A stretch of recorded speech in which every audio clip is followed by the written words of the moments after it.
Ku Lwokutaano lwa ssabbiiti ewedde embeera yali ya bunkenke mu disitulikiti y'e Isingiro. Abawagizi b'abannakibiina ki NRM abeesimbyewo ku bubaka bwa paalamenti bwe basisinkana ne batandika okukubagana.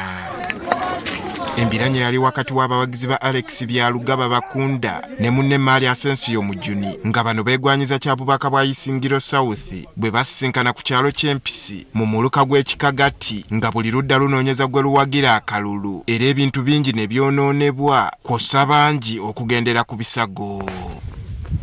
Tukitegedde nti mu kulwanagana kuno mwe mwafiiridde Ngulusi Reuben atemera mu gy'obukulu 34 nga mutuuze w'Ekihande ne Collins Alimpa omutuuze w'Ekihuna mu disitulikiti eno. Mu maka g'omu ku battiddwa tusanze enteekateeka z'okuziika zigenda mu maaso ab'eŋŋanda ne bategeeza nga Ngulusi bwe baamunoonya oluvannyuma lw'akavuyo nga tebamulaba okutuusa lwe baamusanga mu ddwaliro e Isingiro nga y'omu ku baakubwa okutuuka okufa.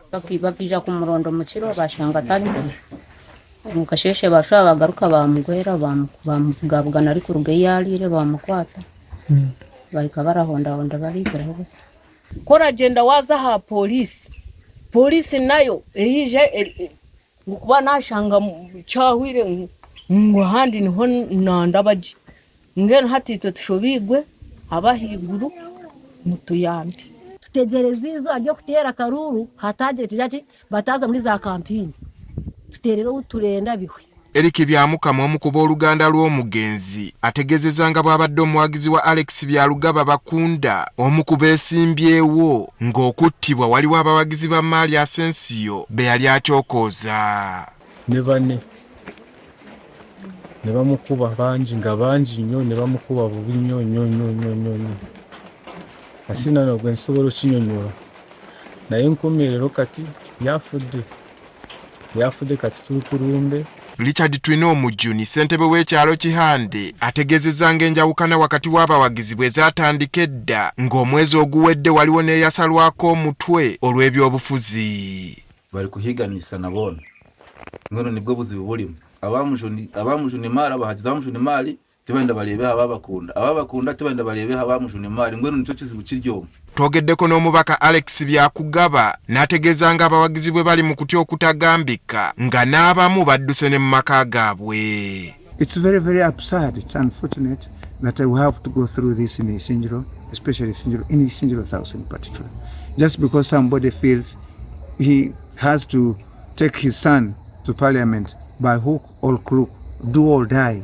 Obuzibu abussa kugwavuganya naye okuleetawo embeera enzibu naddala nga yeeyambisa amaanyi ga kitaawe Ssaalongo John Baptist Maali okumugoba mu kalulu.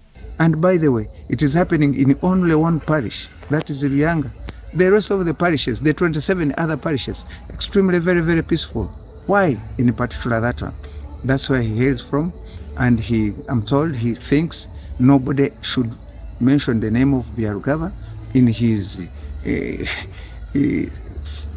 area. He calls it his area.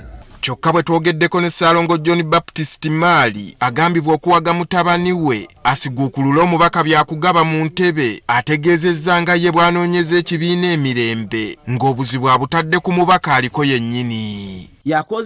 yakozinga obuzibu abantu ne balwana abalala ne bafa n'essaawa eno kyatandise kubanga yakirabye mu ng'obukolyo bwe bw'atiisatiisa abantu n'alwana n'abakuba ne batandika kubaduka kwawaka ne bagenda kwekweka abalala ne babasiba n'amanya nti kakolyo kagenda kukozesa.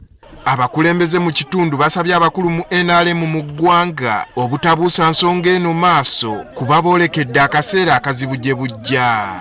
Nsaba gavumenti yayigule rugeyo ewulikiza amaraka g'abantu n'okushasha kwabo bakola okucunduza kwangu omuntu wali urara mu mazu gaabo abantu batangiye kutoroka abakutubatinatesa abantu bakwara mu mazu. Bino we bijjidde ng'ekibiina ki NRM kyalangirira nga bonna abeesimbyewo okuvuganya mu kamyufu bwe balina okukuba kakuyege owaawamu ng'ekyebuuzibwa okusinziira ku mbiranye n'empalana eri mu beesimbyewo tekimanyiddwa oba enkola eno enaavaamu ebibala.